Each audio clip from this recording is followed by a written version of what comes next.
Senhoras e senhores, muito boa noite. Em nome da Câmara Municipal de Anhembi, agradecemos a presença de todos nesta segunda palestra promovida pela Escola do Legislativo, que traz o tema A Prevenção e o Combate ao Uso de Álcool e Múltiplas Drogas, um diálogo necessário no âmbito social e familiar. E a nossa palestrante de hoje é a professora Karina Paula de Albuquerque. Professora Karina, muito obrigado por ter atendido ao nosso pedido. Seja muito bem-vinda. Também presente no evento o presidente da Casa, vereador Rodrigo Elias Pinto, os vereadores Marcos Paulino, o vereador Antônio Marcos, o vereador Edivaldo Amâncio. Conosco também os servidores aqui da Casa, que, como sempre, nos auxiliam e muito nesses eventos, e os que nos acompanham através das redes sociais.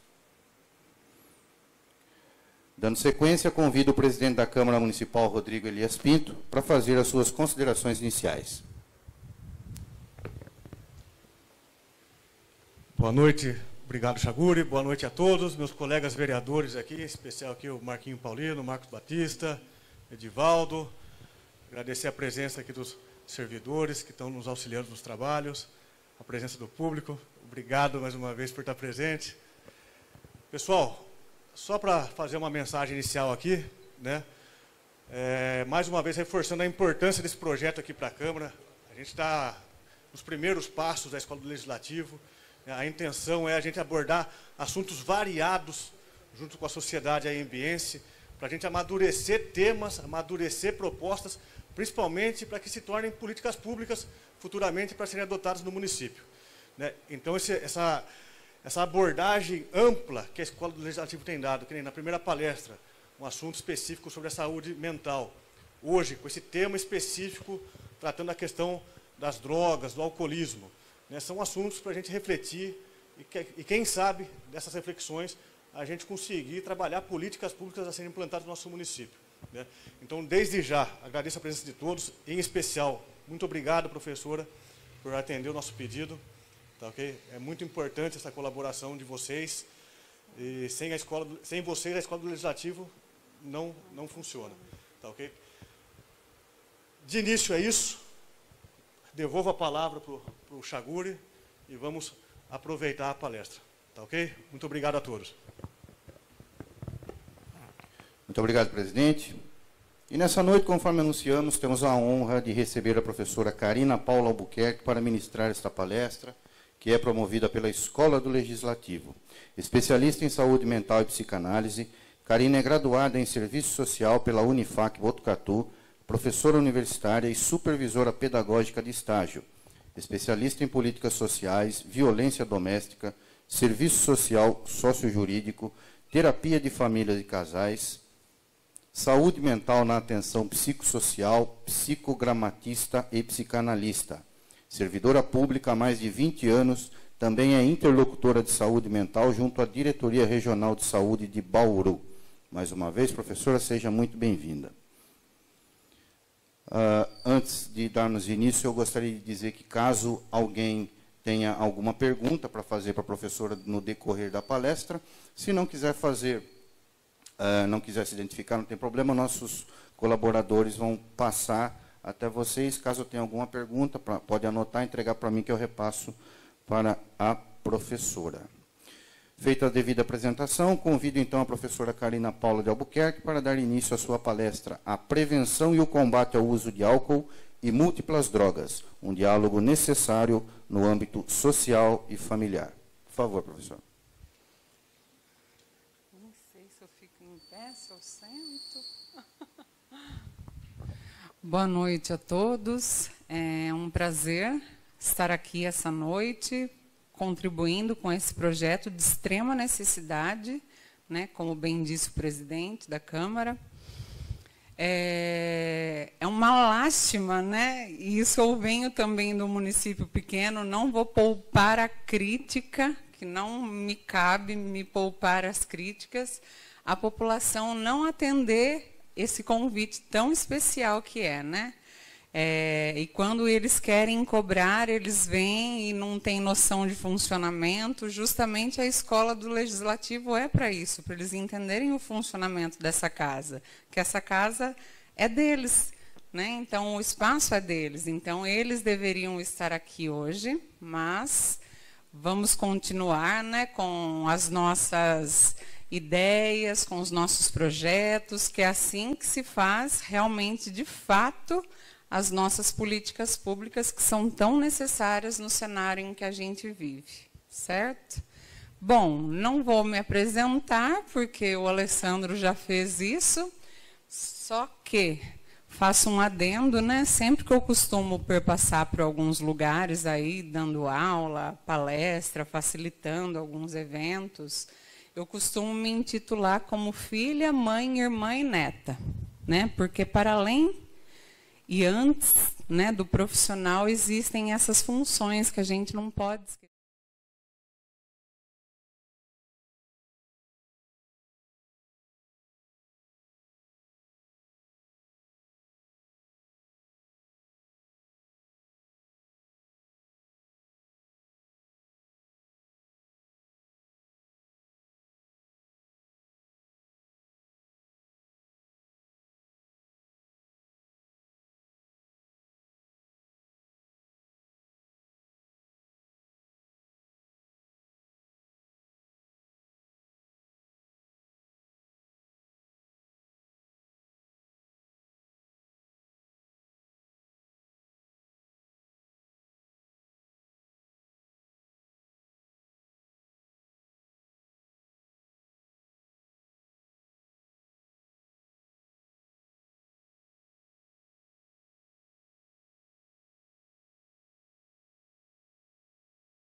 Como o Alessandro me apresentou como professora, eu sou servidora pública do município de São Manuel, né, como assistente social, e na Unifac me formei e já fui chamada para dar aula na graduação. Hoje eu dou aula no curso de serviço social. Há 15 anos estou ali, já tive muitos alunos aqui do município que se formaram ali conosco, que é um orgulho para mim encontrá-los ainda hoje, né? Inclusive, eu estou aqui por causa de uma ex-aluna, a Natália. Né? Não veio a Natália, né? E através de uma problemática que a gente teve em saúde mental dentro da faculdade, que eu voltei a falar com a Natália e a gente conseguiu resolver aí, dar uma resolutividade para esse caso. Então, é importante a gente pontuar isso, quanto que o professor e o papel do professor também passa pela vida das pessoas e fica. Né? Bom, então vamos lá. O porquê que a gente está aqui hoje para falar sobre esse tema, né? Sobre o combate e a prevenção ao uso de drogas e álcool. Né? Porque fala do Dia Nacional de Combate a Drogas e ao Alcoolismo. Né? Aí vão perguntar, mas álcool não é droga? É droga. É droga. Cigarro, tabaco, é droga. Né? Por que que a lei distingue? A lei distingue justamente para trazer um alerta, né? Para fazer a gente refletir. Né? Porque o cigarro, ele é tão naturalizado o uso dele, né, que tem países em que crianças fumam. Né? Então, isso daí vem num movimento mundial, não é aqui no Brasil, não. Então, de encontro com um Dia Nacional de Combate, né, às Drogas e ao Alcoolismo, e também no movimento aqui do município de Anhembi, que em 13 de novembro do ano passado, né, instituiu a Lei 2.358, que ficou instituída essa Semana Municipal de Prevenção, Orientação e Combate às Drogas e ao Alcoolismo. Pode passar. Aí eu até trouxe o recorte da lei, né, que o Alessandro me passou, que traz, né, diretrizes para a rede socioassistencial, né, que compõe aí o município, trabalhar junto com a população. É uma pena não tê-los aqui hoje para saber o que foi feito durante essa semana, né, já que Fala-se na lei que essa semana do recorte de 20 a 23 tem que ter atividades que vão de encontro para reflexão à temática. Então, não sei se foi feita alguma coisa, alguém tem conhecimento? Só vocês estão fazendo. Certo. CRAS, não veio nada para cá pedindo auxílio. As escolas, não. Tá. Como é uma temática nova, mas seria importante eles estarem aqui para a gente refletir e até trocar ideias, né? Como que poderia se dar um start nisso. Bom, então, quando a gente vai falar em saúde mental, em questões de uso de substância psicoativa, vocês vão me ouvir falar muito sobre SPA, substância psicoativa, que são as drogas, que na literatura ela é vista assim. Por que substância psicoativa? Porque através do contato dela no seu corpo, a partir do momento que você ingerir aquela substância, ela já vai agir já na sua parte química. Ela já vai te trazer um equilíbrio ou desequilíbrio químico, né? Daí depois eu vou explicar melhor o que é o equilíbrio. Então, eu parto da reflexão que problema de saúde mental, incluindo a dependência química, ela não vai ter rosto, ela não vai ter raça, ela não vai ter cor, ela não vai ter classe social, gênero, orientação sexual, crença, religião, entre outras singularidades, a exemplo da situação civil. Por quê? Porque tem muita gente que pensa assim, não, ele frequenta a igreja lá do pastor tal, ou frequenta a igreja do padre tal, o terreiro do pai tal, ele não faz uso de nenhuma substância. Não, ele não faz porque ele é casado, né? Então, assim, tem esses recortes, tipo, excluindo algum segmento da sociedade. E esse faz porque é um lado mais conservador e o outro não faz porque não é tão conservador, mais liberal. E não existe essa distinção, né? A bebida, o álcool, a droga, ela está presente em todas as classes, né? Seja na classe mais vulnerável, seja na classe mais elitizada, seja para o preto, seja para o branco, seja para o evangélico, católico, enfim. Então, essa problemática da dependência química e etílica, ela está presente em todos os lugares, em todas as casas. Então, afinal, para a gente entender o que são as drogas, né? Como eu já comentei com vocês, a gente vai encontrar na literatura que elas são substâncias psicoativas. Então, as drogas são essas substâncias que, ao serem introduzidas em um organismo vivo, modificam processos bioquímicos, resultando em mudanças fisiológicas ou comportamentais. Aí, nas minhas apresentações, vocês vão ver bastante ilustração. Eu adoro colocar ilustração, porque eu acho que ajuda muito também as pessoas a entenderem quando é um assunto novo. O que tem ali? Remédios. Né? Remédio todo mundo toma aqui, não toma? Tem gente que adora um remedinho, né? Abriu a bolsa, está lá o remedinho. Né? E também tem os remédios controlados, que precisa da avaliação médica, que precisa de um receituário de controle especial. Então, a droga também ela é vista como um fármaco. Você pode ver, as farmácias hoje em dia, farmácia, fármaco, drogarias, a rede de drogarias, drogas. Então, o remédio também não deixa de ser uma droga. Só que é uma droga que ela vem para trazer um impacto, para trazer o equilíbrio que eu falei. Por exemplo, transtorno depressivo. Transtorno depressivo nada mais é que entre todas as mobilizações, os movimentos dessa doença, um desequilíbrio químico, que a gente vai precisar de uma medicação para trazer esse equilíbrio. Então, droga, remédio também é uma droga, também tem que ter prescrição. Então, quando alguém fala sobre drogas, eu não uso, eu não fumo, eu não tomo álcool, mas toma. Os inibidores de apetite, as metanfetaminas, sibutramina da vida, o que mais que toma? os benzodiazepínicos para dormir. O que você falou? Zolpidem, sim, o Zolpidem é um benzo, né?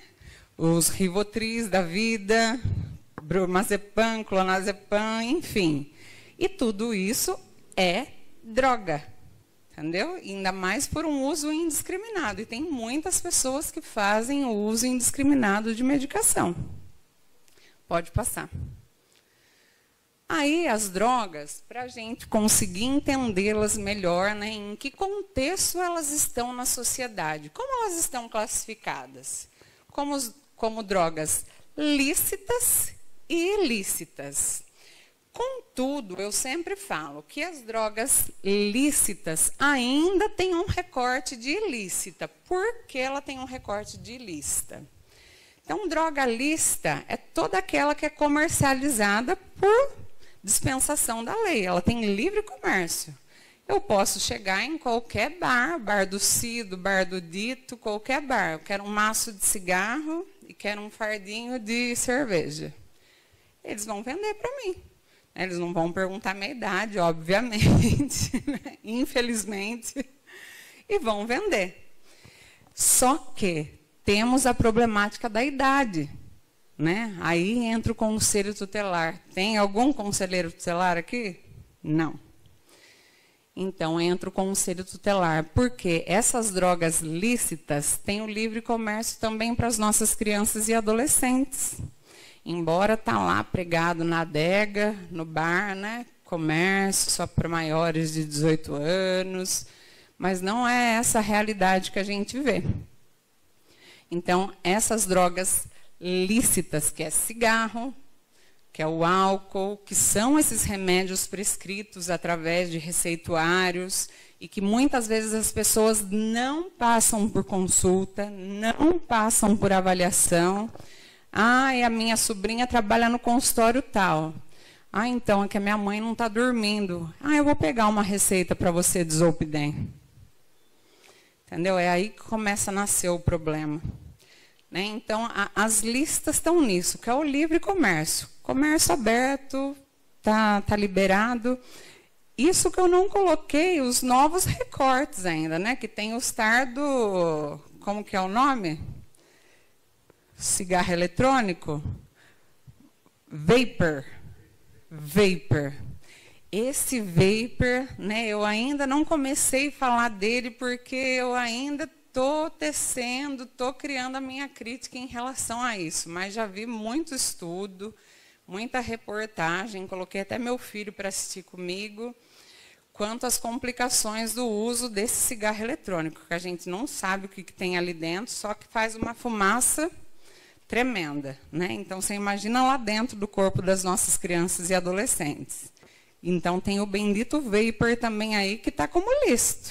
Você chega em qualquer tabacaria, você compra.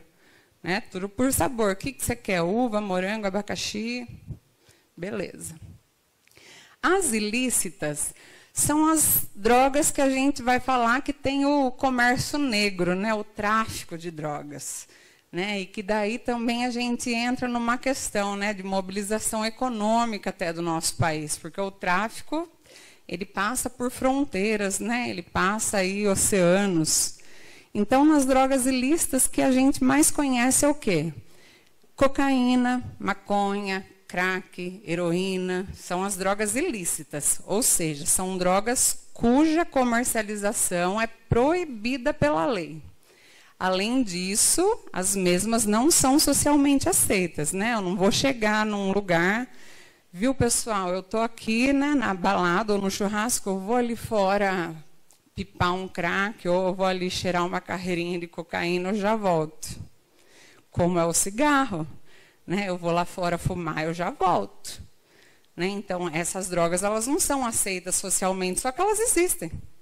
Elas existem. Você vê aí em balada, a pessoa ali dentro se divertindo, de repente ela chega transtornada de volta para a balada, com os olhos ali, pupila dilatada, entendeu? Totalmente alterada. O que ela foi usar? Alguma droga ilícita. Na droga ilícita, eu trago esse recorte da maconha, né? Porque a maconha diante dos nossos estudos, né, hoje ela também está sendo comercializada como uma medicação, né, porque tem o canabidiol, que é uma substância presente na planta cannabis sativa, que atua no sistema nervoso central. Hoje está sendo muito utilizado no tratamento de alguns casos de epilepsia, de Parkinson, ansiedade, Alzheimer e dor crônica. Mas também só se tiver uma prescrição, se tiver uma avaliação para o governo liberar, porque é uma medicação caríssima também. Pode passar. Vou tomar um golinho de água, gente.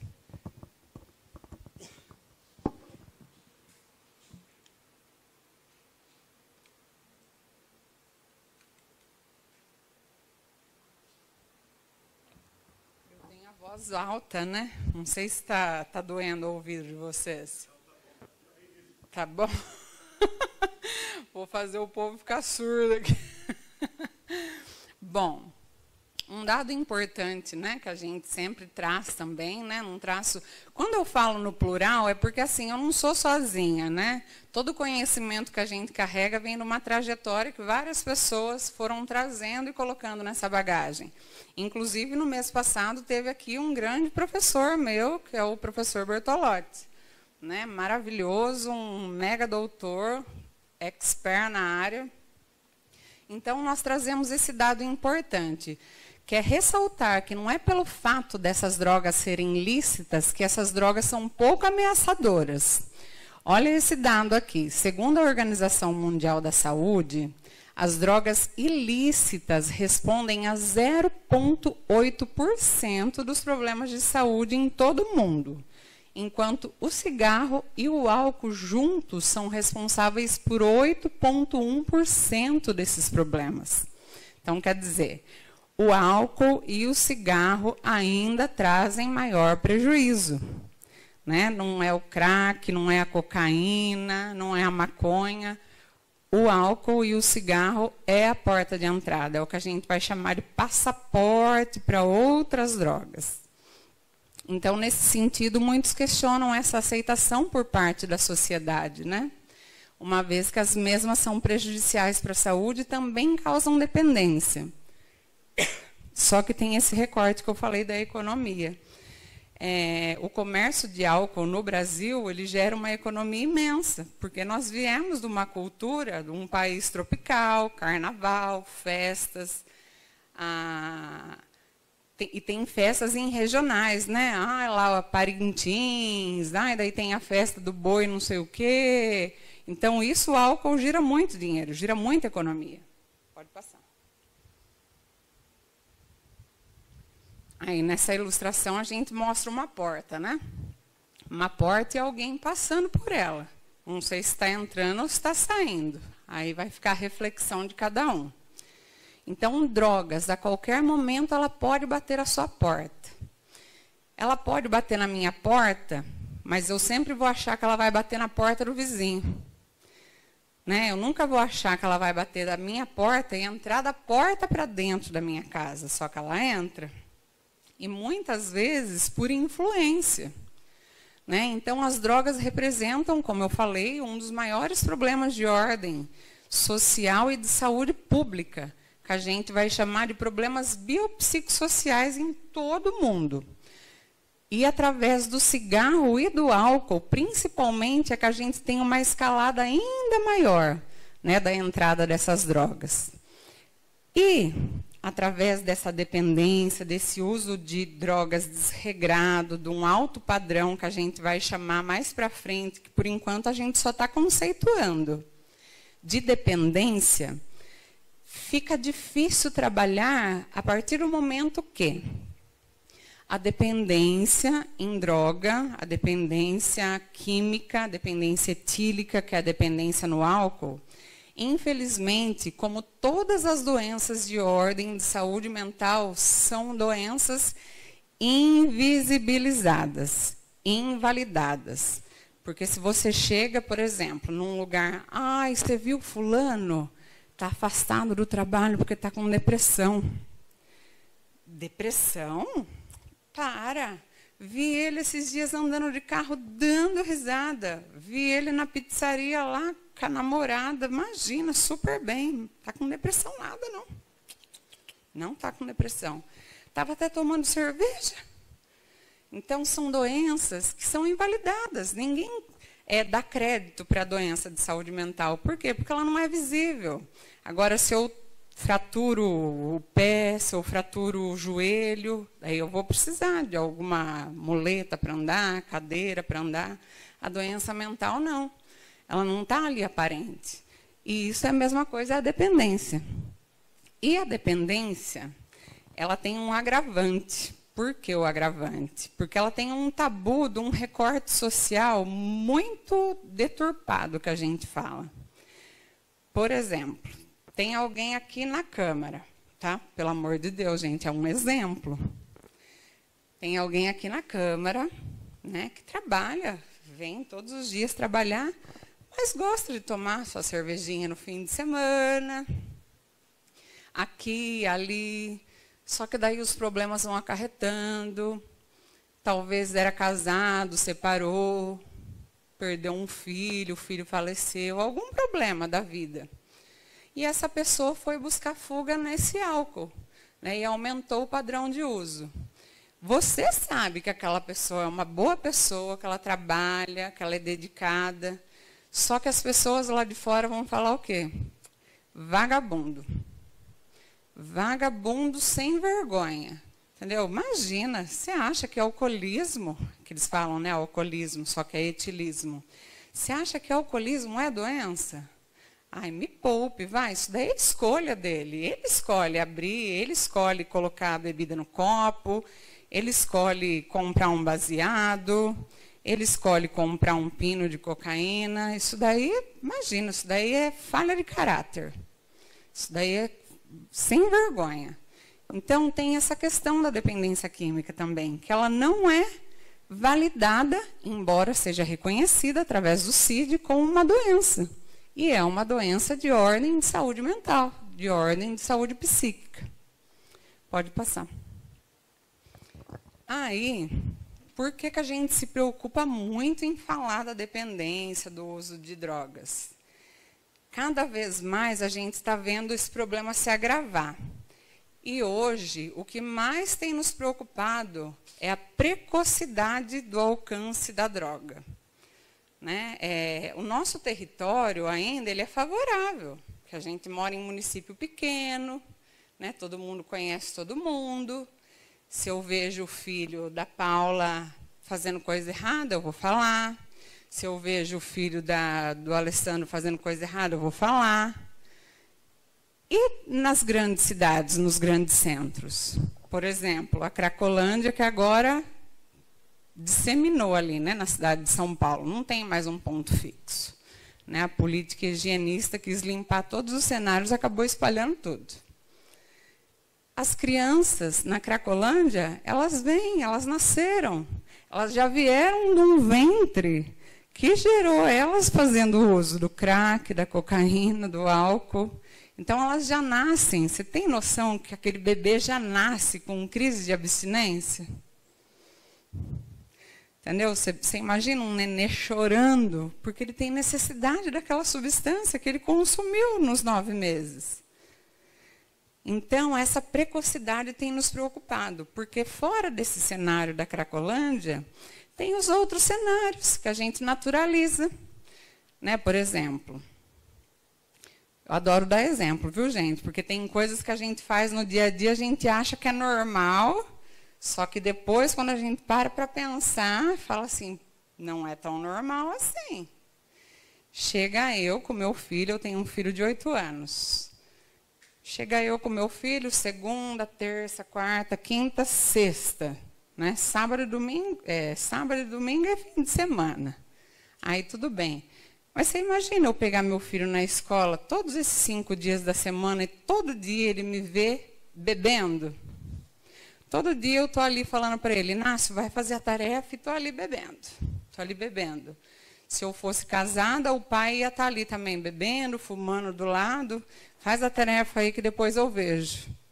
Então, aquela criança ela está sendo exposta também, de qualquer maneira, a um ambiente hostil, a um ambiente de uso de substância psicoativa.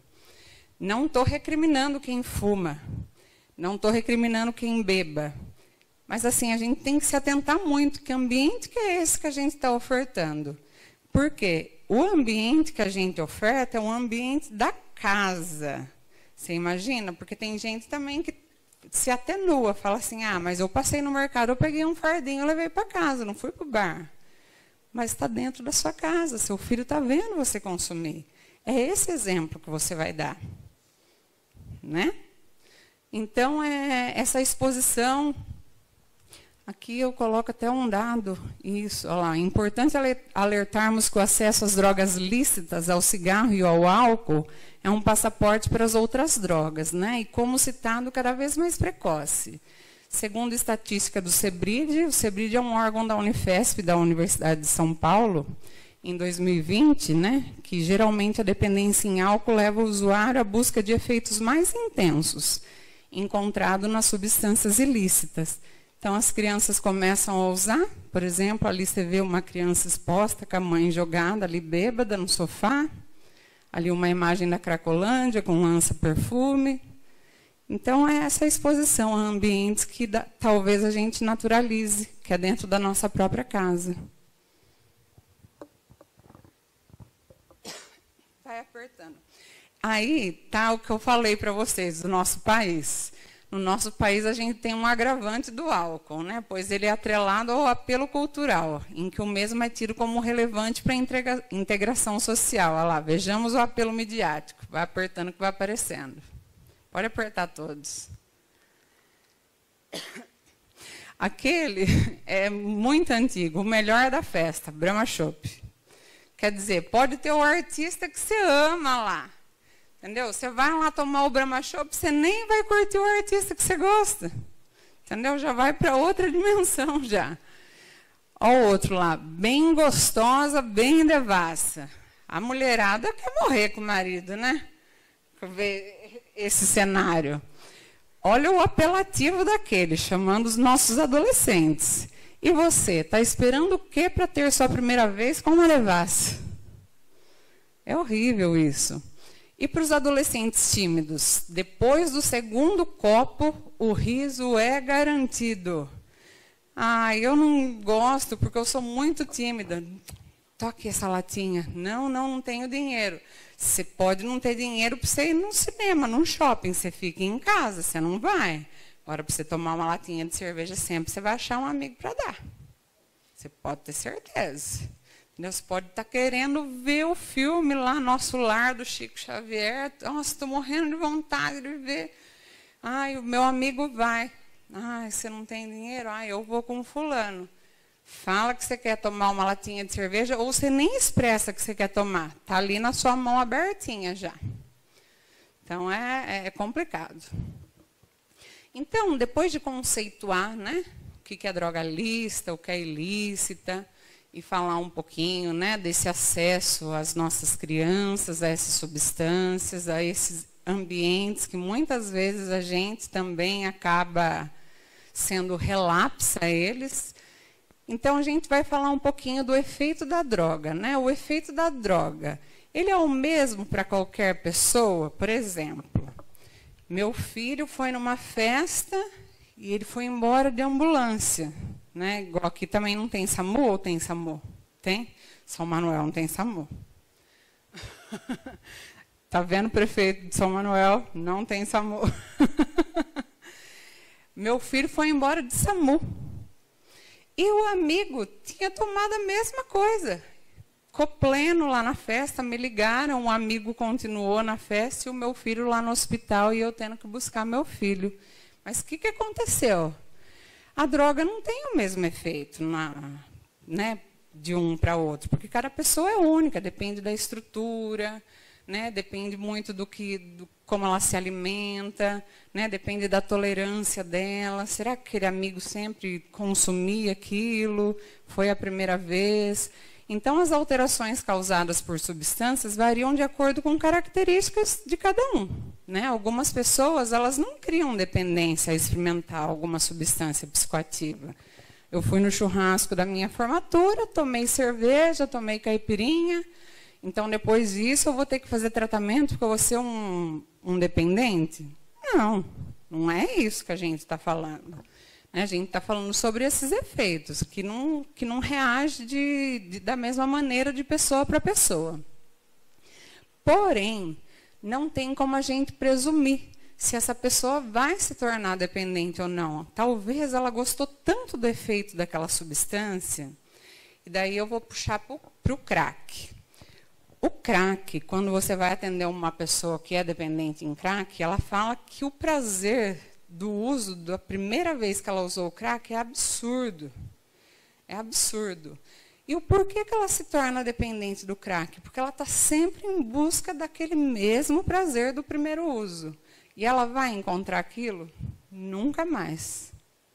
Nunca mais ela vai encontrar aquilo. Mas ela vai sempre buscar. E nessa busca, o que acontece? Aumento do padrão. Né? Se ela consumia 1, 2 pedras, ela vai consumir 3, 4, 5. Já atendemos casos aí de 30 pedras. Entendeu? É absurdo. É absurdo, né? É um suicídio, né? A pessoa está se matando dia a dia. Então, a única certeza que nós temos, e que isso leva também a sociedade a ter aquela ideia deturpada da dependência, é que a gente tem uma crítica, né? Nós, seres vivos, nós, seres humanos, a gente tem uma crítica de saber que tudo que dá prazer, às vezes, não é bom para a gente. Né? Tudo em exagero não é bom. Então, através desse discernimento que a gente pega, né? Essa capacidade humana, que às vezes alguma coisa pode trazer prazer, mas não é boa. Então, nesses casos, o que a gente fala, por exemplo, para um adolescente que vai para um atendimento? A única maneira de combater e de prevenir o uso de droga é não experimentar. É não experimentar. Não tem outra via a não ser essa. Né? Pode passar. E aí, tendo em vista tudo isso, como que eu sei que um aluno meu, caso tenha algum professor, se o meu filho, né, que eu sei que às vezes usa um baseado, que às vezes toma uma latinha de cerveja, como que eu sei se ele já é dependente dessa substância ou ele faz um uso esporádico? Ele dá sinais, e os sinais dá sinais do comportamento, sinais fisiológicos, o corpo vai falar. E aqui estão alguns sinais que é importante a gente se alertar. Na dependência física, né, na característica de sinal de dependência física, na ausência, né, da substância, o indivíduo, o que ele pode apresentar? Dores fortes no peito, dor de cabeça, contração muscular, cãibra, muita cãibra, adolescentes têm. E o mais grave, por exemplo, em uso de álcool, convulsões. Isso é um sintoma gravíssimo. Começou a convulsionar quando faz uso de álcool, é um sintoma de muito alerta. E o aumento de temperatura, quer dizer, febre, o corpo faz febre. Dependência psicológica. O indivíduo ele passa a ter um impulso tão forte, né, para consumir aquela droga, que ele manifesta o quê? Ansiedade, sensação de vazio, aquela angústia, aquele vazio no peito, né? Por exemplo, está falando com a mãe, eu não estou aguentando depressão no peito. Às vezes, quando eu dava plantão em pronto-socorro, chegava adolescente lá, parece que meu peito vai explodir. E a mãe falava, ele está com crise de pânico, ansiedade. A mãe nem sabia que estava fazendo uso de droga. Né? Dificuldade de concentração que podem variar de pessoa para pessoa. Esse da dependência psicológica, tem pacientes nossos que falam assim, eu não consigo ir para a escola se eu não usar o meu baseado. Não dá. Se eu não usar o baseado, eu não consigo aprender, eu não consigo me concentrar, não tem como. Como também pessoas que trabalham, se eu não tomar uma dose de uísque, uma dose de conhaque antes de ir para o trabalho, não consigo ficar. Então, são sinais. Tolerância, a necessidade do aumento, né, do consumo ou da dose para ter o mesmo efeito. Quer dizer, você passa a ser tolerante. eu tomava uma latinha, às vezes, ficava alegre, né, dando risada, mais solto. Hoje eu já tomo 2, não tem o mesmo efeito, daí depois é 3. Então, a tolerância também é um sinal de alerta. Escalada, a evolução. A escalada é a evolução do uso ocasional, né, que é esporádico, às vezes é assim. Eu fui chamada para um churrasco, então eu vou levar minha bebida. Mas durante a semana, os finais de semana que eu estou em casa, eu não consumo de maneira nenhuma. Mas no churrasco que me chamam, festa que me chama, eu tomo a minha cerveja. A escalada é do uso ocasional para trazer para um uso mais diário. Né? Então, o paciente, o usuário, né, às vezes ele tem essa escalada não só do aumento de dias, né, do consumo, como também da escalada, de uma droga mais leve para uma mais pesada. E a pior de todas elas, né, a síndrome de abstinência. Na síndrome de abstinência, ela pode ocorrer crises gravíssimas de ansiedade, irritabilidade, insônia, tremores, quando a quantidade de droga consumida é reduzida ou o consumo é suspenso. Nessa síndrome de abstinência, principalmente do álcool, a gente já perdeu muito paciente, porque a droga mais letal que existe é o álcool. Quando não tinha os CAPs, né, nos municípios, eram só os regionais, vocês fazem uso do regional. Deixa eu tomar água. Tinha paciente que saía do município muito cedo para vir fazer o acompanhamento no CAPS AD em Botucatu. E já teve relatos de pacientes que entraram nessa abstinência, em crise de fissura, e entraram em óbito, no trajeto. No trajeto. Então, assim, a letalidade da droga, o álcool, é o number 1. Né? Esses corotinhos que a gente vê em lojinha, aí, às vezes em promoção, R$1,99, isso daí é o que vai acabar. E é a porta para outras drogas, né? Só que ele é o letal, porque quem usa outras drogas e começou pelo álcool, não deixa o álcool. O cigarro já tem estudos que às vezes deixam o cigarro para usar crack, outras coisas. Agora o álcool não. E o álcool mata mesmo. Inclusive, né, depois eu vou falar, quando falar do CAPS, nessa questão da síndrome de abstinência, quando foi instituída em 2011 a RAPS, tem um protocolo que a gente chama de redução de danos. Essa redução de danos é não tirar, de fato, a droga da pessoa. Por exemplo, vou atender um idoso de 65 anos. Ele faz uso de álcool desde os 12 anos que ele trabalhava lá na roça. Então, dos 12 aos 65 anos usando álcool. Você imagina eu tirar o álcool dessa pessoa? Eu vou matar. Não tem como. Então, o que a gente faz? O protocolo de redução de danos ou é diminuir o consumo, ou no caso, né, se for uma pessoa jovem ou de meia idade que faz uso de alguma outra droga pesada, cocaína, crack, é tentar trazê-la para uma droga mais leve. A exemplo da maconha.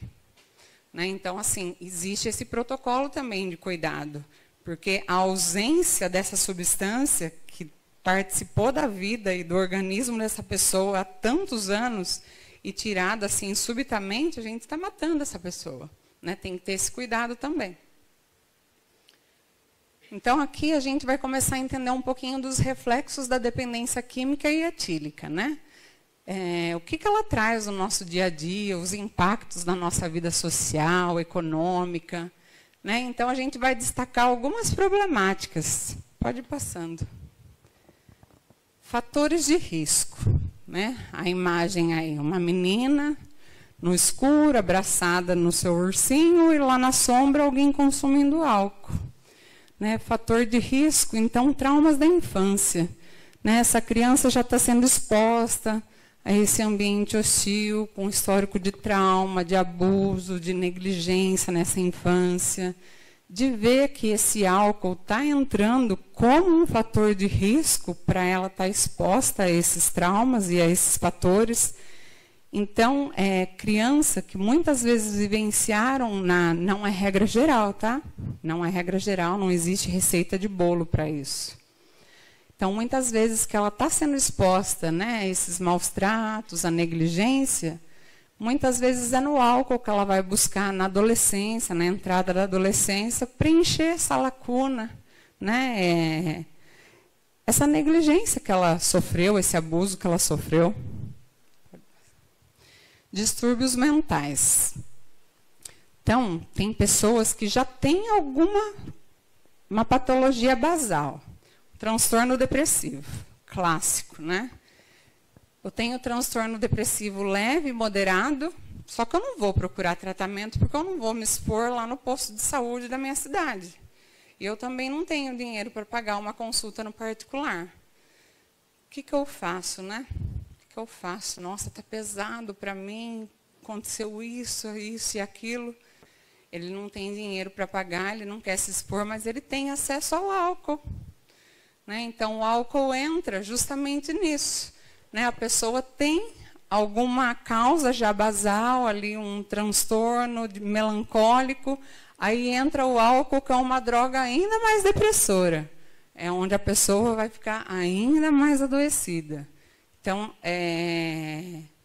os transtornos em si também levam a um fator de risco para a busca do uso da substância.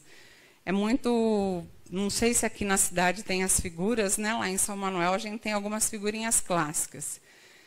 Muitas vezes a gente vê esquizofrênico, conversando, brigando com o ar, na rua, falando, e consome álcool.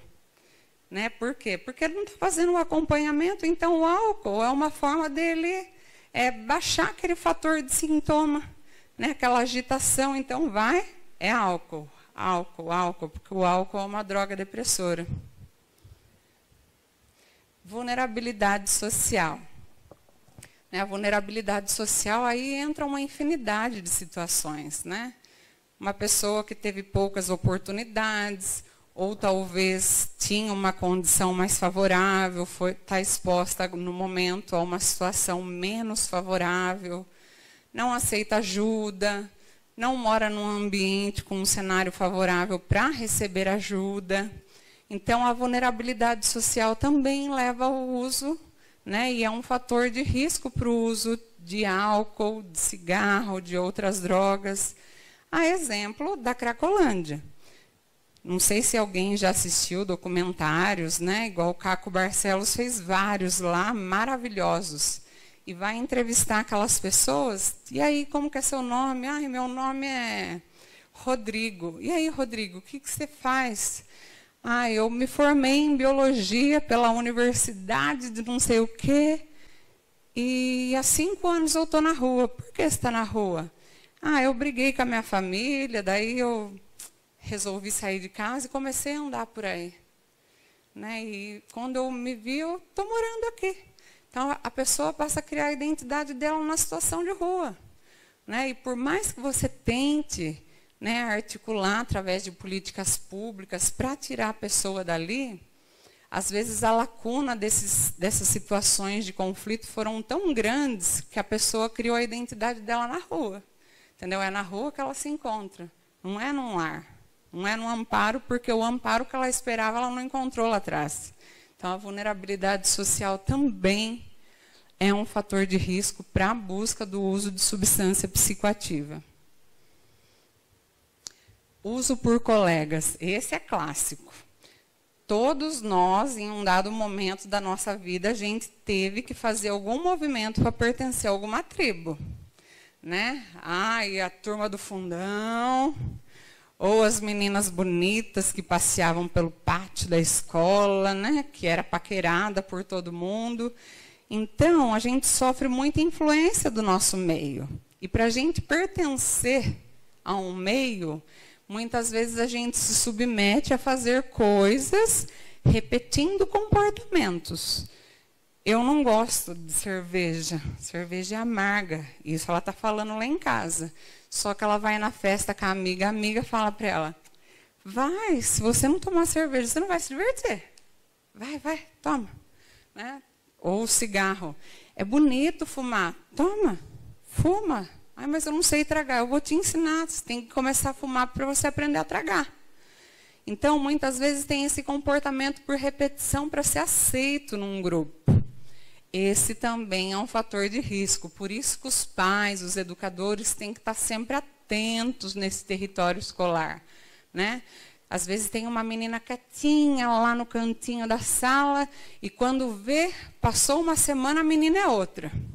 Menina é outra. Aconteceu um milagre na vida da menina, a menina fala e a menina sai, e a menina não respeita mais regra na escola. Alguma coisa errada tem. Alguma coisa errada tem. Entendeu? Da onde veio esse empoderamento? Do nada? Brotou? Não. É repetição. E essas influências justamente fazem isso, né? Fala assim, não, você tem que enfrentar. Você está com vontade do banheiro, sai. O que ela vai fazer para você? Mandar você para a diretoria? E é assim. E a repetição vai justamente de encontro com tudo isso, inclusive com o uso de álcool, cigarro ou outras drogas. Pode passar. Filhos de usuários de drogas. Isso a gente já até falou, né?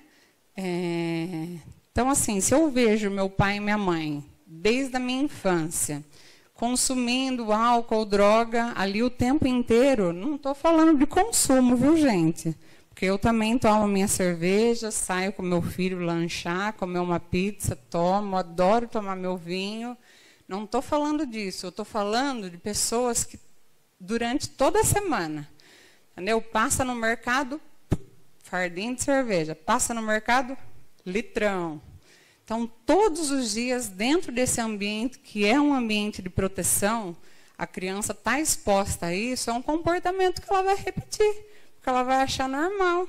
Ela vai falar assim, minha mãe e meu pai, a vida inteira eu vi eles fazendo isso, e eles me deram uma boa oportunidade, eu estudo no colégio tal, meu pai é formado, minha mãe é formada, e por que eu não vou fazer isso?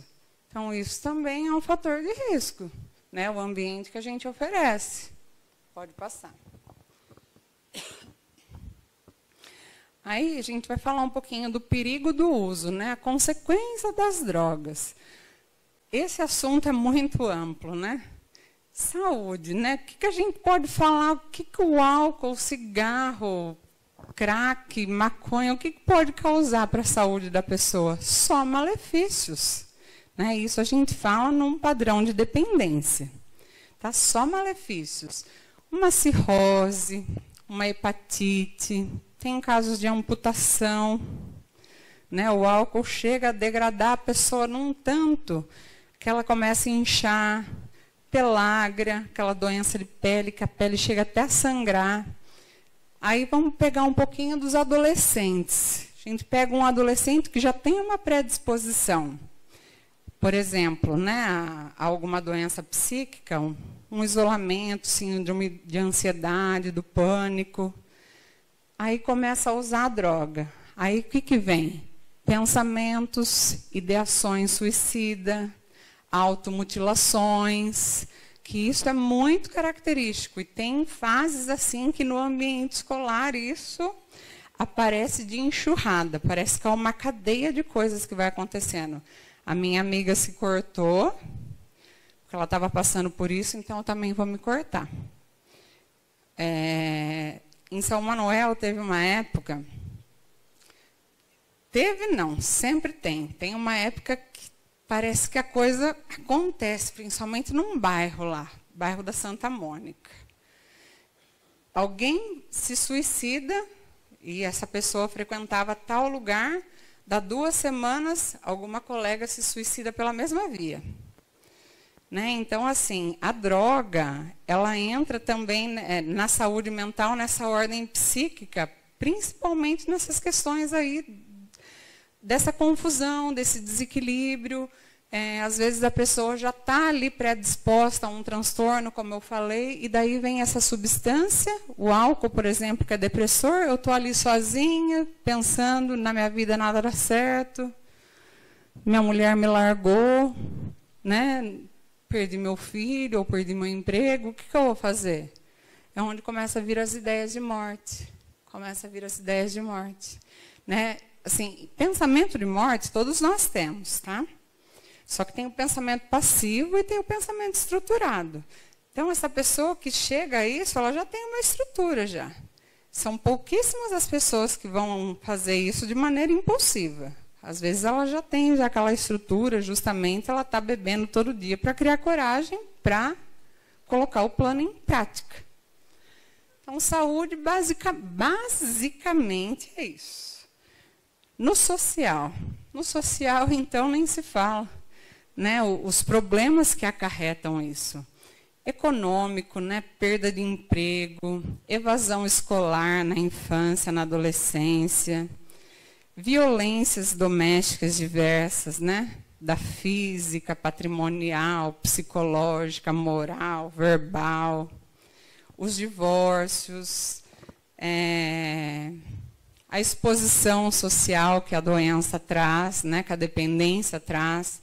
Então, no social, os reflexos são tremendos, porque a gente é um ser que vive em sociedade. Então, eu tenho uma vizinha, eu tenho um primo, eu tenho uma mãe que vai comentar com o outro, com o outro, com o outro. E essa exposição vai gerando ainda mais adoecimento. Eu não quero ser exposta. Mas eu estou sendo exposta, porque eu estou me expondo. Né? Então, os reflexos também na esfera social são tremendos. Pode passar.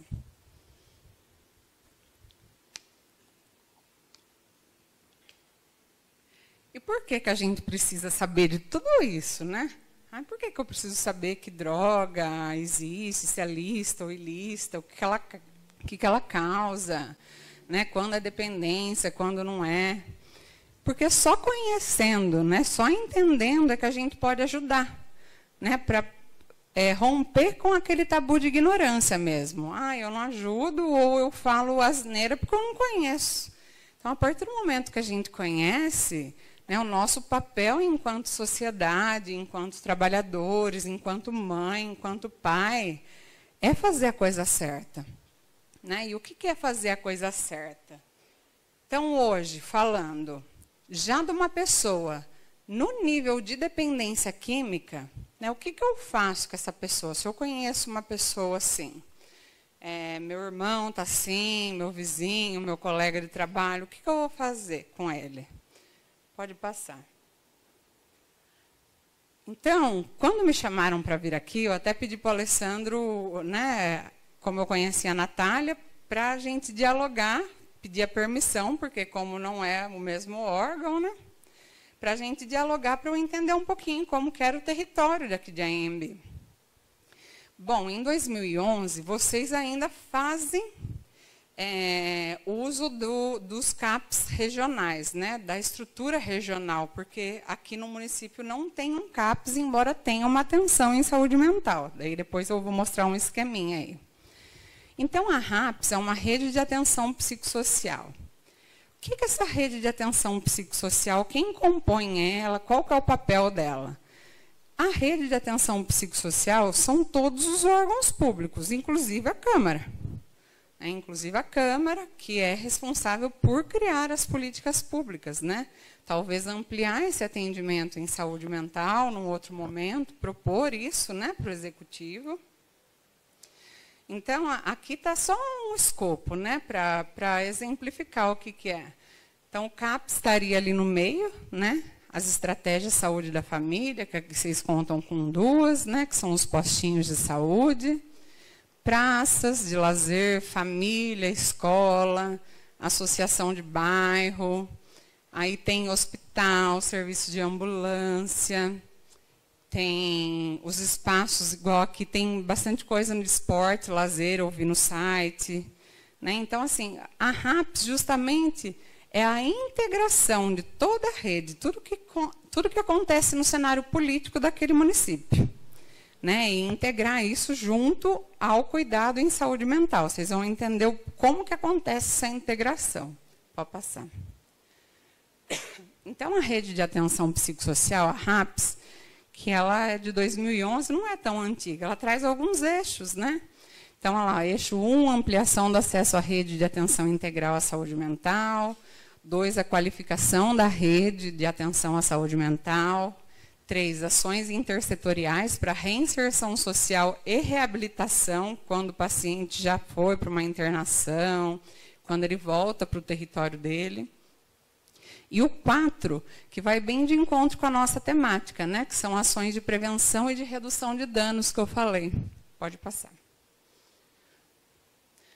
Então, aí eu só vou dar uma pincelada só, né? Eu acho que partindo dessa preocupação, o nosso cenário nacional ele cria sim políticas que vão de encontro com isso, né? Então tem sim uma política nacional de álcool e drogas, né? Inclusive no passado, em 2006, teve uma mudança aí da lei que distinguiu que tinha muito erro nas abordagens, né? Isso daí é a segurança pública, da figura do traficante e do usuário, né? Quem que era traficante, quem que é usuário? Ah, fulano foi pego, mas foi pego com quanto? Né? Tudo ficava muito ligado assim, à quantidade da droga que ele foi pego.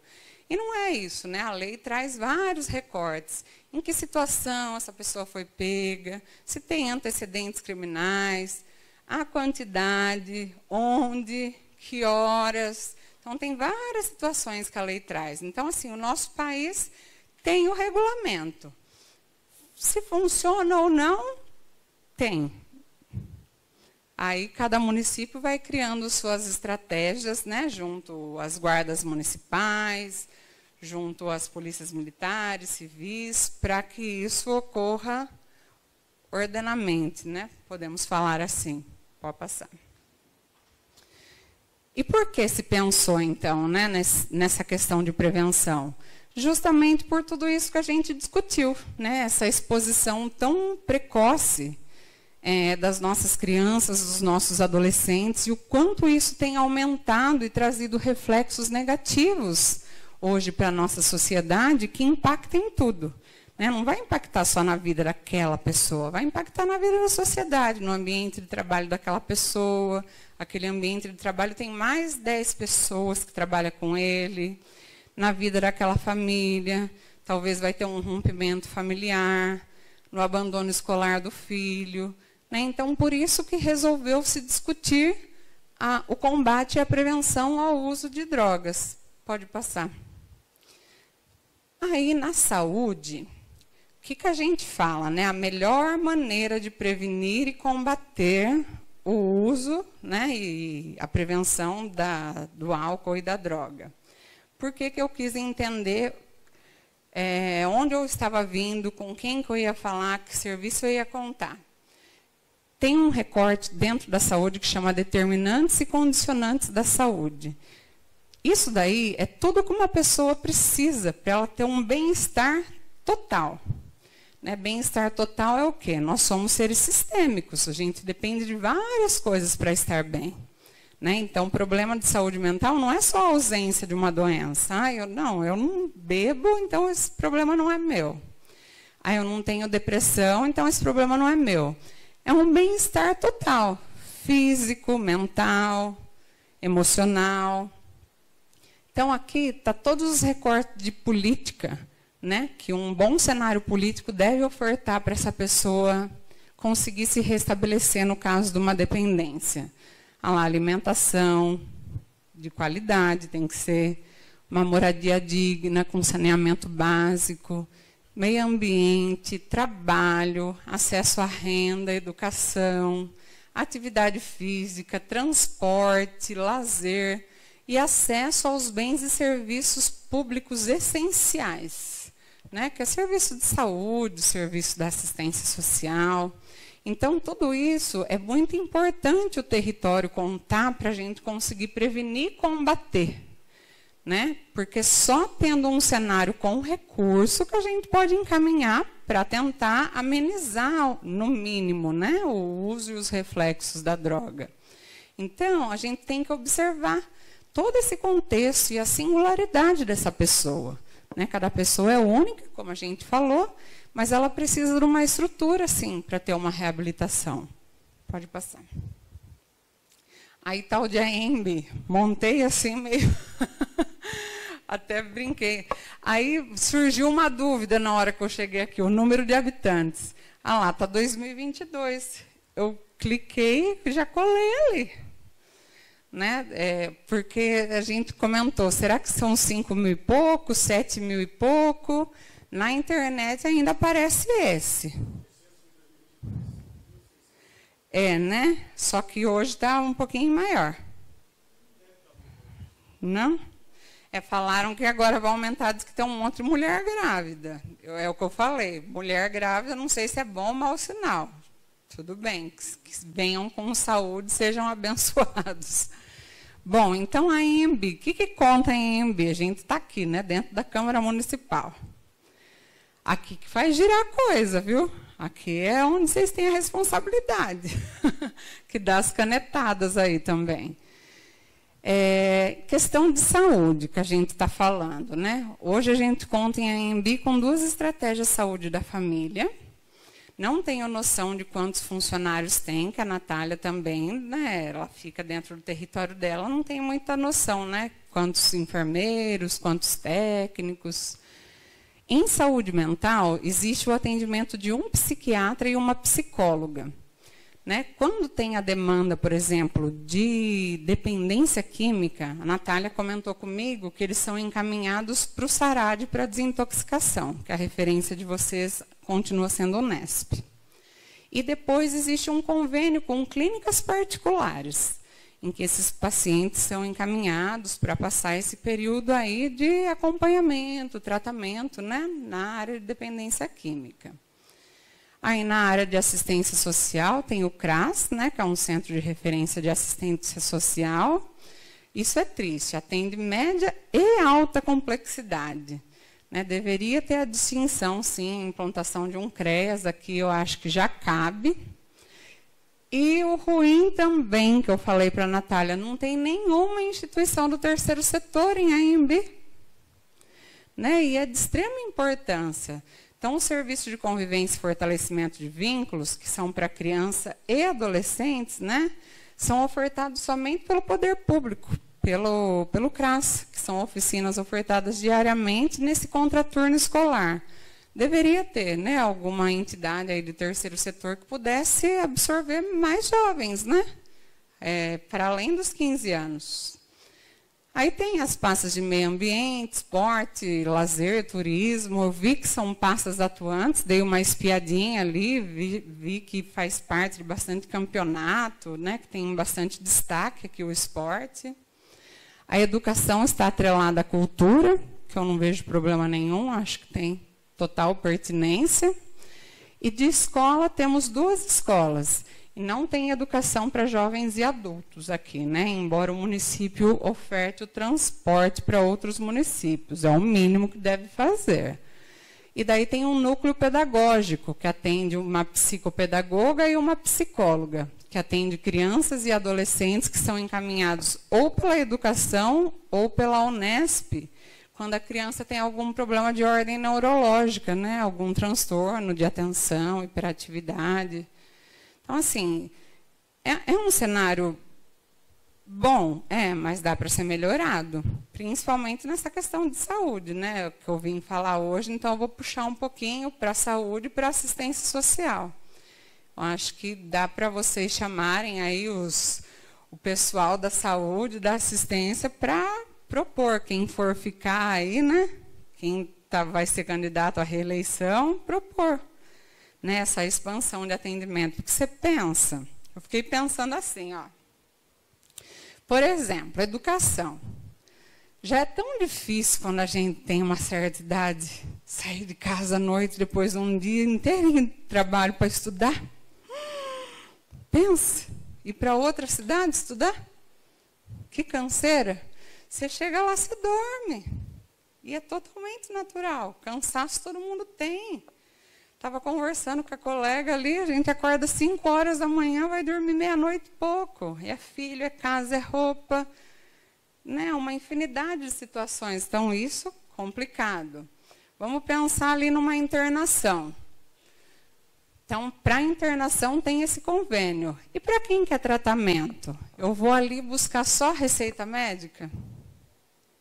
Só o remédio vai fazer efeito? Não vai fazer efeito. né? Eu, como uma militante de CAPS, né, que é Centro de Atenção Psicossocial, o CAPS, o coração dele não é a figura médica. Ele tem um modelo que a gente chama de clínica ampliada. O que é a clínica ampliada? Cada paciente que chega no CAPS tem uma agenda, que é o PEC, né, agenda eletrônica.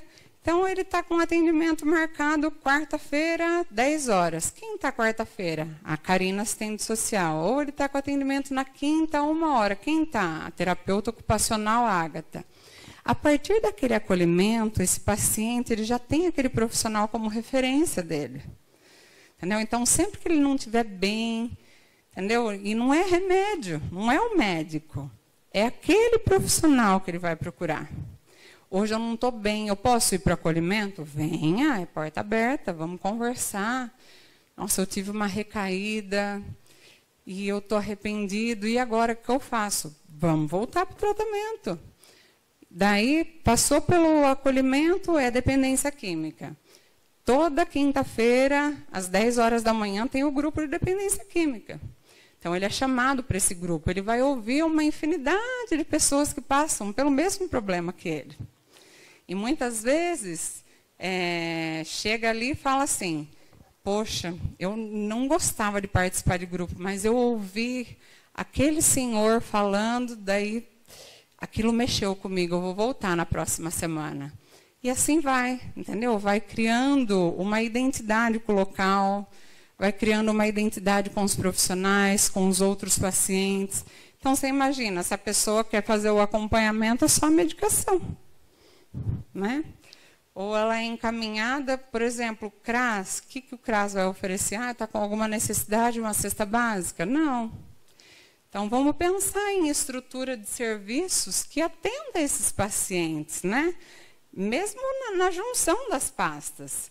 Né? Vamos juntar lá saúde, assistência, esporte, né? Educação. Vamos fazer um grupo, né? Por exemplo, um grupo de mulheres que estão passando por sofrimento psíquico, um grupo de dependência química, um grupo de adolescentes que estão com ideação suicida. Né? Então, é necessário ter esses espaços. Então, no cenário de AMB, eu sinto falta disso. Né? Porque talvez agora, não, mas amanhã pode ser que esse cenário piore. Né? Então, fica a sugestão para quem ficar. Pode passar. Aí é um recorte, é um esquema de representação da Unicef, isso. Né? O quanto que demanda de várias temáticas, várias políticas públicas para a gente conseguir trabalhar a prevenção e o combate à droga. Então, não é saúde sozinha, não é educação sozinha, não é assistência sozinha, é a junção de todo um cenário político. Né? Não tem como jogar isso para assistência, que só tem o CRAS aqui. Não tem como jogar isso para a educação, que responde por educação e cultura. Ou só para a saúde, que tem 2 estratégias. Né? Não tem nenhuma assistente social. Então, eu só trouxe esse recorte, depois a apresentação até fica aí com vocês, né? Para vocês verem, para ter ideias, para propor ações mais efetivas aqui no território. Pode passar. Então, desse cenário e ações, é isso que a gente bateu um papo, né? Família. Né? O que a gente espera da família no combate, na prevenção do álcool e da droga? Família é o nosso grupo primário, a gente nasce na família. O que a gente vai esperar e nunca vai desistir da família? Né? Igual no caso de uma criança que vai para um acolhimento, numa instituição. É muito difícil abrir mão dessa criança e a justiça dispor dessa criança para adoção. Eles vão tentar família, família, família. Então, a família sempre vai ser creditada. Né? Então, na família, a gente tem que trabalhar, porque é um ambiente primário. Mas nem sempre na família a gente vai encontrar figuras positivas. Por conta daquilo que eu falei, daquelas lacunas, daqueles traumas, daqueles ambientes hostis. Escola. Escola é um território fértil. Na escola borbulha tudo. Borbulha a questão da droga, borbulha a questão da violência, se você vivencia em casa, borbulha a questão de gênero, de sexualidade. Então, escola também é um lugar que deve existir espaços de escuta, de diálogo, e que tem condições de trabalhar, sim, levando informação para esses alunos. E a rede como um todo, como a gente já falou aí em vários momentos, a junção, ter um cenário político favorável, né? Porque não adianta eu ter uma boa educação e uma assistência social precarizada, né? Uma assistência social mais ou menos e uma saúde precarizada porque não tem espaços de escuta, acolhimento. Então, isso daqui também serve para reflexão e são coisas que a gente foi falando aqui no decorrer da noite. Pode passar. Nas considerações finais, eu deixo o que foi falado, tudo, né? Tudo que a gente falou. O papel de combater, prevenir e cuidar é de todos nós.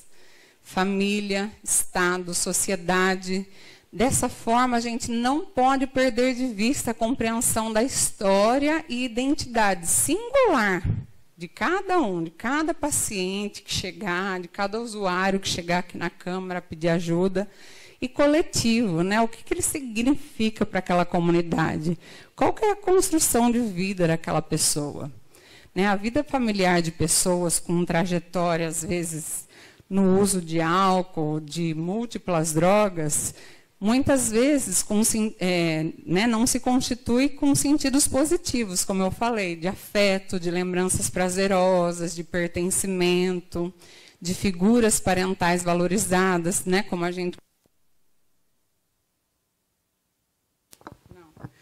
gente coloca muito, né, nas figuras de mãe e pai, mas muitas vezes não são figuras significativas. Então, é por isso que é importante ter esses espaços de diálogo, de acolhimento, para a gente entender e fortalecer espaços em que a gente pode contar para reabilitar essa pessoa, ou minimamente reabilitá-la. Né? Nesse sentido, nós devemos estar atentos às concepções culturais de cada um.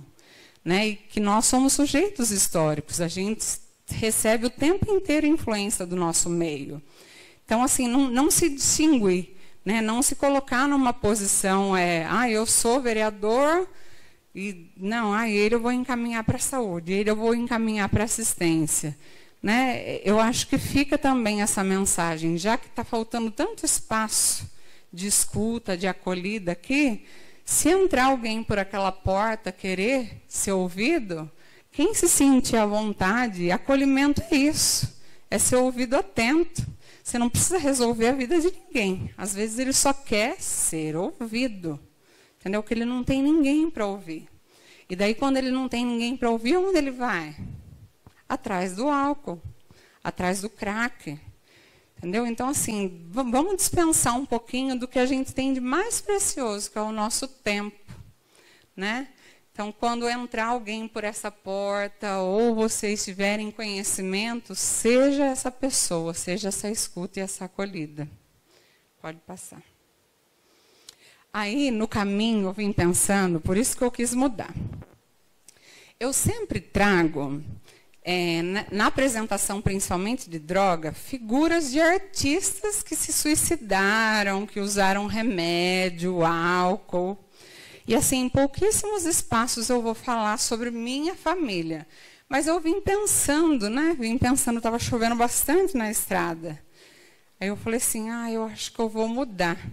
Né? Porque toda vez que eu vou falar sobre saúde mental, sobre medicação, principalmente, você viu que no começo eu falei muito de medicação, tem uma pessoa que vai sempre me acompanhar. Essa pessoa aqui, o nome dela é Camila Albuquerque. Ela é minha irmã do meio. Nós viemos de um grupo de 3 irmãs. Né? A Kátia, a Camila e a Karina. A Camila era formada em enfermagem, né? Trabalhava aqui na Unesp, em Botucatu. E em 2018, a Camila se suicidou com o uso de medicação. Camila se suicidou com o uso de medicação e a Camila vivia nesse ambiente que eu falei para vocês. De todos os dias pegar os filhos na escola. Ela tinha uma condição de vida boa, né? Marido médico, ela enfermeira. Então, passava todo dia em algum mercado, pegava a garrafinha de cerveja. Um dia, pegava uma. No outro dia, pegava 2, 3. E usava medicação. Medicação para dormir, não estava bem. E, em 2018, ela enfrentou um problema pessoal, conjugal, né? Para você ver como ninguém está imune a nada. E a alternativa que a Camila encontrou foi no remédio. A Camila ingeriu 60 comprimidos de morfina e pôs fim na vida dela.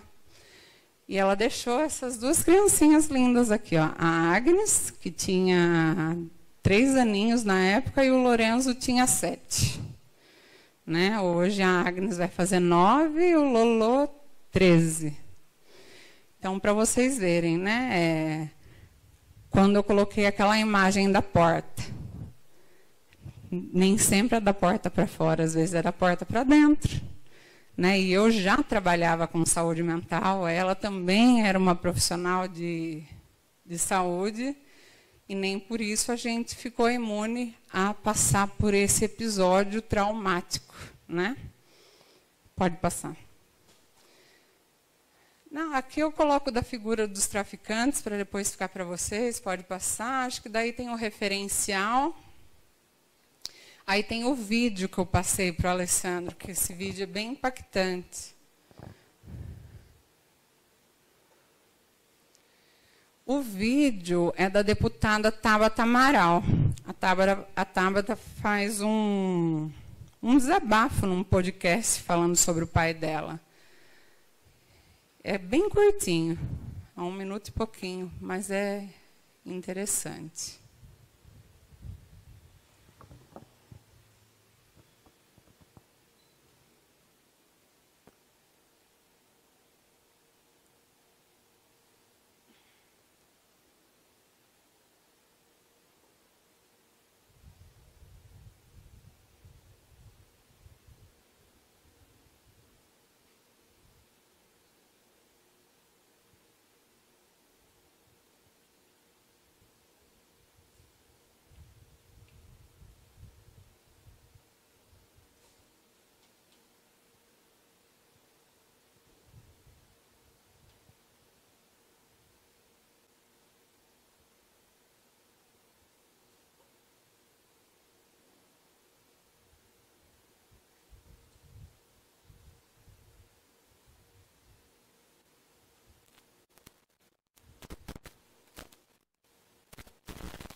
Som.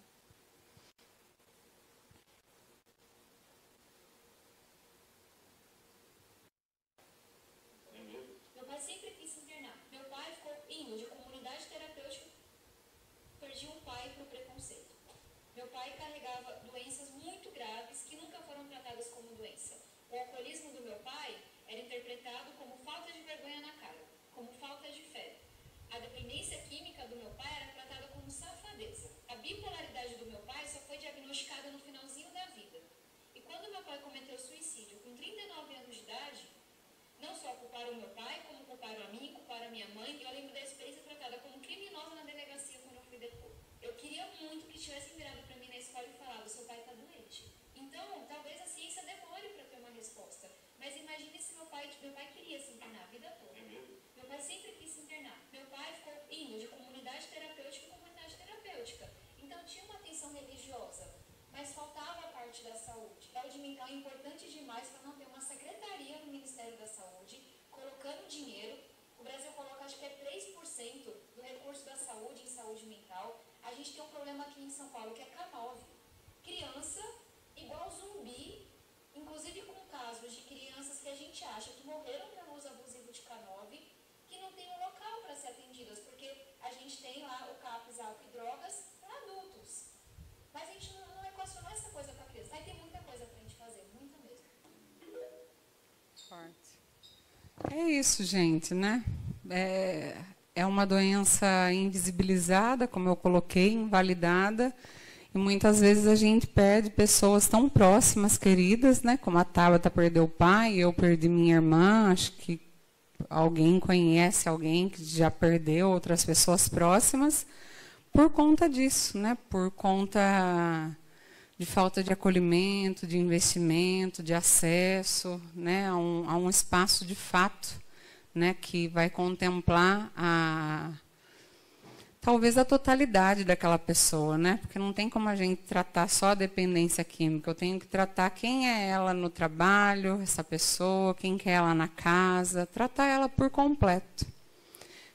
É essa mensagem que eu tinha para deixar para vocês. Espero que vocês tenham aproveitado. Desculpe se talvez me excedi no tempo ou em algumas palavras, né?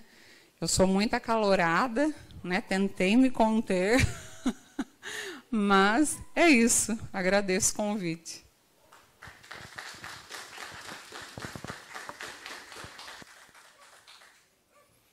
Muito obrigado. Muito obrigado, professora, por suas exposições, por essa importante palestra acerca desse tema bastante relevante. E, professora, nós selecionamos aqui, aos que se encontram hoje aqui na nossa palestra, 3 perguntas. E eu vou fazer a primeira pergunta para a senhora, tudo bem? Com relação às crianças geradas na Cracolândia, após a abstinência, quais as sequelas no desenvolvimento dessas crianças ao longo da vida?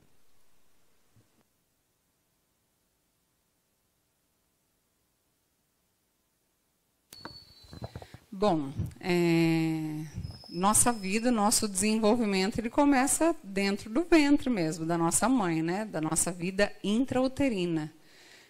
Na quarta-feira mesmo eu estava no encontro de juventude em São Manuel e a gente estava falando sobre desenvolvimento. Então, você imagina, se todos os apelos emocionais que a gente já carrega, né, uma gestante carrega dentro daquele ventre, e que já reflete no desenvolvimento de uma criança, né, do caminhar, engatinhar, se alimentar pela primeira vez, ir para outros ambientes para além da família, você imagina uma criança que está exposta a substâncias tão graves, né, quanto o álcool, cigarro, crack, cocaína. Então, tem estudos que trazem recortes assim, severos, como problemas no desenvolvimento neurológico da criança, né, como criança que já nasce com síndrome de abstinência, e que isso vai sendo acompanhado com o tempo. Tem coisas que dá para superar, dá para acompanhar? Tem. Mas tem situações que são dadas. Aquela criança vai realmente ter um problema no desenvolvimento dela, né? Seja ele um desenvolvimento neurológico, psicomotor, alguma coisa que pode ser agravado com o uso de substância. Mas isso daí é uma infinidade de coisas. Não tem como colocar um elenco de situações.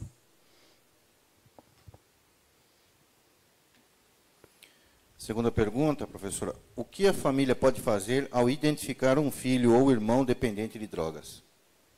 Primeiro de tudo, acolhê-lo, né? Entender o porquê ele foi buscar na droga, né? O que está faltando? Todo excesso, né? Todo excesso vem de encontro com uma ausência. Que ausência é essa? Talvez não seja a ausência do diálogo, da abertura, né? Onde eu estou falhando? Onde a família está falhando? Pode ser que não seja a família, pode ser em outro ambiente. Mas a família, a primeira coisa que tem que fazer é acolher, é ouvir. Né? Ouvir para tomar decisões, porque a tomada de decisão tem que ser conjunta.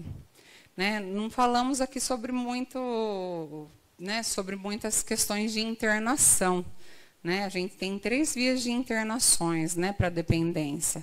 A via voluntária, quando há a indicação médica e quando há a concordância do paciente.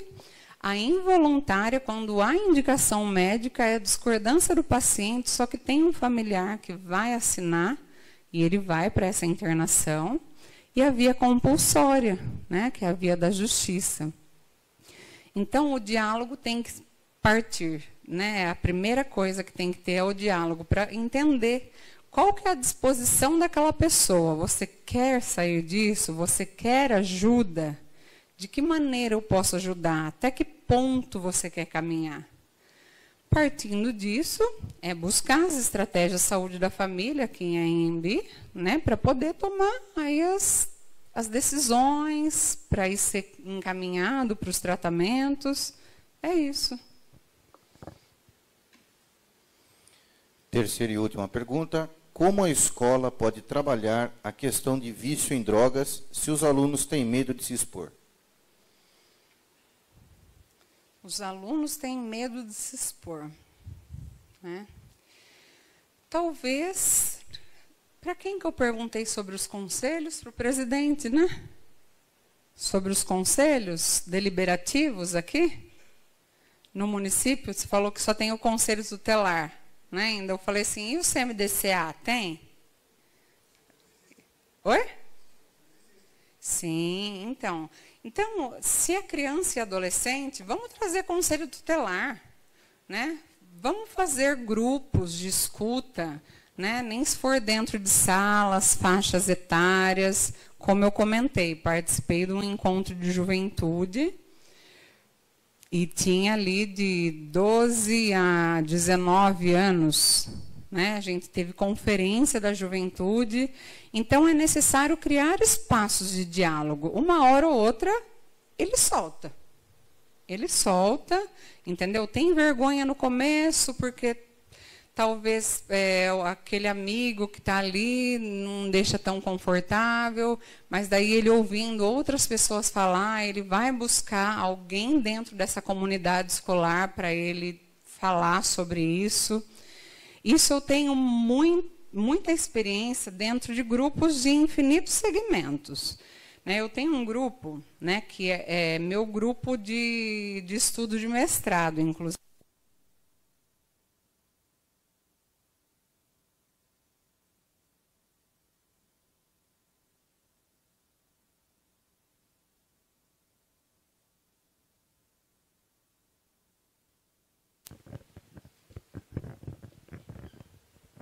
O grupo ele existe desde 2018. A atenção em saúde mental em São Manuel começou em 2014. Né? Eu estou lá desde a implantação. Em 2018, a gente implantou esse grupo de mulheres. São mulheres que frequentam esse grupo, atrelado ao acompanhamento psiquiátrico, acompanhamento terapêutico, e elas vão por diversas patologias, seja síndrome do pânico, ansiedade, transtorno depressivo, de leve, moderado a grave. E tem uma paciente que me acompanha desde o início. Tem 3 pacientes que estão lá desde o início. Nunca dei alta, porque são pacientes que eu quero ter perto, para observar, que eu sempre vejo uma oscilação aí. E esses dias, numa dinâmica de começo de ano, a gente faz a carta da cápsula do tempo. Todo primeiro dia do ano do grupo, a gente vai escrever essa carta para o meu eu do final do ano. E essa paciente, ela não é alfabetizada. O que ela fez? Ela saiu do grupo, do meio do grupo, e ela foi até a porta, ela pegou o celular, começou a gravar o que ela queria na carta. Né? E nessa carta, ela falou... eu perguntei assim na carta, qual que é seu medo, né? Qual que é seu maior medo no momento e o que você acredita que te impediu de avançar, né? Tendo em vista a carta do ano passado, fiz algumas colocações para elas irem refletindo. Né? E o que você acha que está te impedindo de avançar, de ser feliz? E eu percorrendo a sala, com 10 pacientes, eu faço grupos migrados, né, porque senão não dá muito tempo para elas falarem. E eu andando pela sala, eu cheguei perto dela. E ela não se opôs à minha chegada. Mas eu nunca tinha ouvido o que ela falou no celular, nem em atendimento individual, nem em grupo. Aí, na hora que eu cheguei, ela falou assim, o que me impede de ser feliz, o que me impede de me reconhecer como mulher foi o abuso que eu sofri do meu pai aos 7 anos de idade. Aí eu, engolida, eu falei, desde quando ela sofreu abuso, meu Deus? E daí fiquei quieta, fingi que não ouvi. Na hora que ela entrou na roda, que todo mundo começou a escrever a carta, eu perguntei, alguém já quer ler essa carta? Porque depois eu vou guardar, eu guardo no envelope lacrado, porque senão elas perdem. E no último dia do grupo, né, pós-confraternização, a gente abre esse envelope, para elas verem o que elas escreveram. E na hora que eu falei, alguém quer se manifestar? 3 levantaram a mão. Mas daí, como ela levantou a mão, eu falei, é ela que eu quero que fale, né? Pois ela falou. Pois ela falou muito emocionada, muito certa daquilo que aquele era o momento que ela tinha que falar. Ela trouxe detalhes do abuso. Ela falou assim, ó, eu já troquei de diversos parceiros e todo mundo me aponta, fala que eu caso com um, separo, caso com outro, separo, só que ninguém sabe o que eu sinto. Ninguém sabe o que eu sinto. E relatou como que foi a situação, e aquilo me pegou de uma maneira assim, né? A minha única reação depois de terminar o grupo foi dar um abraço longo nela, né? Falar, eu estou aqui, não estou para te julgar, e eu estou aqui para ir em todos os casamentos que você quiser fazer, né? Que a gente já fez no CAPES, inclusive tinha ido à TV Record, cobrir o casamento dela. Então, em um dado momento, e é a fala que eu comecei, ações foram feitas para a gente não desistir, né? Hoje nós estamos aqui em um número pequeno de pessoas. Você, como presidente da casa, agora você já vai planejar de março. Pode ser que venha 4, mas faça. Entendeu? Em abril, faça. Vai vir 10. Em maio, faça. Ações foram feitas para isso. É nosso papel enquanto poder público. Então, é não desistir. Né? Desde 2018 eu estava com ela, passou tantos anos para eu descobrir isso.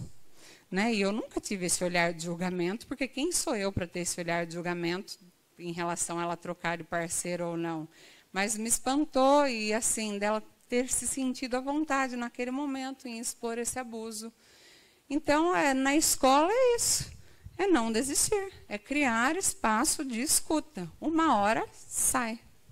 É isso, gente. Né? Eu acho que é escuta, é acolhimento.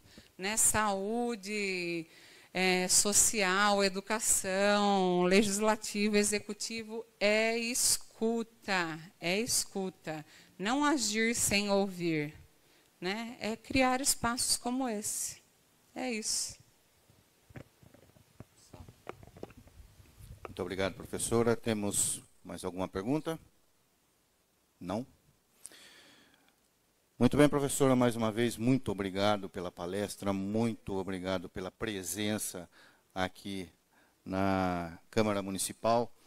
E eu gostaria de agradecê-la em nome da Escola do Legislativo, em nome da Câmara, em nome dos vereadores, em nome de todos os presentes aqui hoje. Muito obrigado pela palestra, muito obrigado pelas informações. Ok? E nesse momento eu convido o presidente da Casa, Rodrigo Elias Pinto, para certificar a professora por sua participação na noite de hoje e, em seguida, fazer as suas considerações finais. Alô. Já vou fazer a entrega já, Chaguri. Antes eu só quero agradecer imensamente a professora Karina por ter compartilhado toda essa experiência, esse tempo com a gente aqui na Câmara.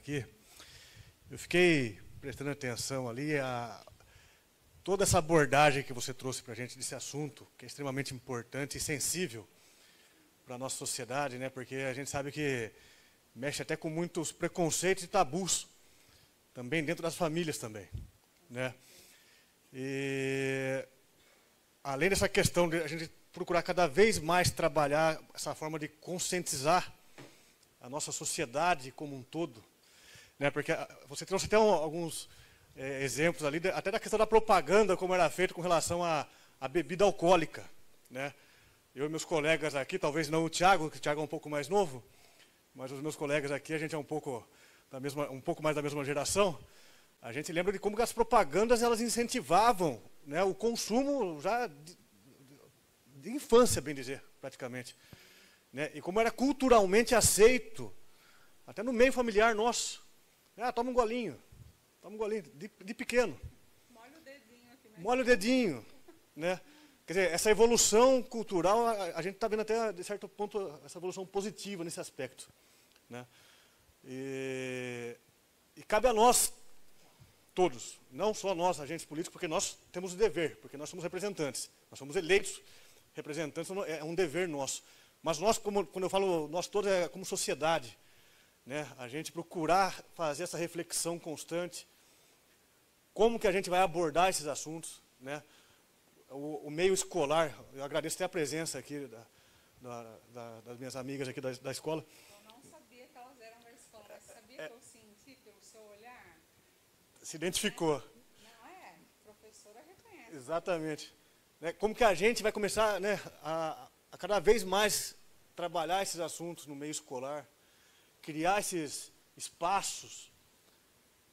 E aí, eu aproveito essa oportunidade também, quando a professora aqui, ela olha para a gente, para discutir ações de políticas públicas, e ela dá 2 exemplos aqui que a gente pode amadurecer numa discussão, é importante que a sociedade, a população, participe das audiências públicas quando se discute a lei de diretrizes orçamentárias, a lei de orçamento do município, porque são nesses momentos que são colhidos muitos subsídios para se pensar nas políticas públicas do ano seguinte, do que vai ser implantado, né? A professora mostrou aqui um retrato aqui da estrutura que existe no município da Anhembi hoje. Quando é mencionada a questão do núcleo de apoio pedagógico, né, Bel?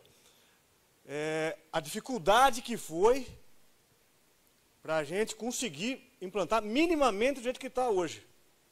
Precisa de mais profissional. Exatamente. Exatamente. Eu estou na Câmara como vereador, estou indo para o meu 16º ano. E essa luta minha, aqui junto com meus colegas aqui, iniciou em 2009, no meu primeiro ano de mandato. De lá para cá, passamos por 4 ou 5 prefeitos, dependendo aí do tempo, né? Por situações que aconteceram aqui no município aqui. E como foi difícil de implantar. E a gente só conseguiu implantar o núcleo de apoio pedagógico graças à articulação da Câmara. Quando a gente conseguiu reduzir o orçamento próprio da Câmara, para a gente amarrar para implantar o núcleo de apoio pedagógico. Senão até hoje não seria implantado aqui no município. Né? E quando a professora traz aqui mais 2 exemplos aqui que a gente pode amadurecer, e está gravado depois até para a gente voltar a fazer essa releitura, né? Vamos fazer essa releitura do que foi discutido aqui hoje aqui. Eu acho que é importante o meio da educação, da saúde e a própria população como um todo vir participar das audiências públicas. Essa experiência profissional que ela nos traz aqui hoje aqui é importantíssimo para a gente amadurecer. E a gente está num ano né, que é um ano eleitoral, que daí muitas promessas acabam surgindo, né, mas que a gente vai ter a discussão do orçamento para 2025. Nós, vereadores, pode ser que nós não estejamos aqui em 2025, mas o orçamento para 2025 somos nós que vamos discutir. Cabe a gente fazer essa reflexão. E eu convido mais uma vez a população como um todo, quando tiver as audiências públicas, venham participar. Porque a política pública não se faz fechadinha, no gabinete, na salinha, com 2, 3 pessoas ali discutindo o orçamento do município de 53 milhões. Ela tem que ser discutida com a população, abertamente.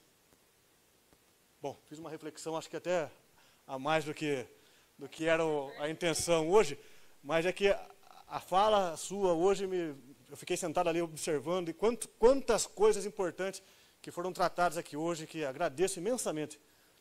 Me superou muito a expectativa que eu tinha, assim, né, mas fico agradecido realmente com essa colaboração. Espero que em outras oportunidades a gente possa trazer a professora novamente aqui para a gente refletir esse e outros assuntos. Então, muito obrigado mesmo. Vou fazer aqui a entrega simbólica aqui do nosso certificado. Peço para registrar. Você vem aqui também, Chagura, fazer a...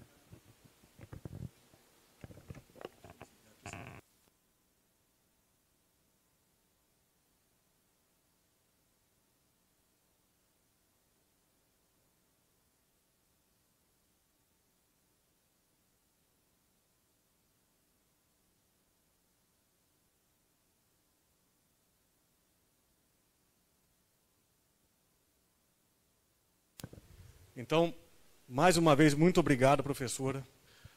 As pessoas que foram chegando aqui, acho que a gente vai ter que rever essa questão do horário nosso, de início. Talvez, acho que a partir de umas 7 horas fixar, eu acho que seja um horário mais apropriado, até um pouquinho mais para frente, né, mas agradeço. Espero que quem esteve aqui hoje, presente aqui, tenha aproveitado da mesma forma que eu aproveitei, porque eu, sinceramente, eu saio melhor hoje com esse debate nosso aqui hoje. Agradeço meus colegas vereadores por estar presente aqui. E nós somos um instrumento para ampliar esse debate que foi trazido aqui hoje. Então, acho que muitas coisas hoje aqui serviram para a nossa reflexão. Conto com vocês também para a gente ampliar esse debate aqui. Pessoal, muito obrigado a todos. A minha equipe, mais uma vez, aqui, muito obrigado pela colaboração. Ah, sim, verdade, Rose. Eu vou encerrar aqui e tem um lanchinho para o pessoal aqui poder também compartilhar junto com a gente, tá ok? Pessoal, muito obrigado a todos pela presença, tá ok? Vamos ficar à disposição aqui. Professora, mais uma vez, muito obrigado pela palestra. E eu peço a todos uma salva de palmas à nossa professora Karina aqui hoje. Muito obrigado a todos.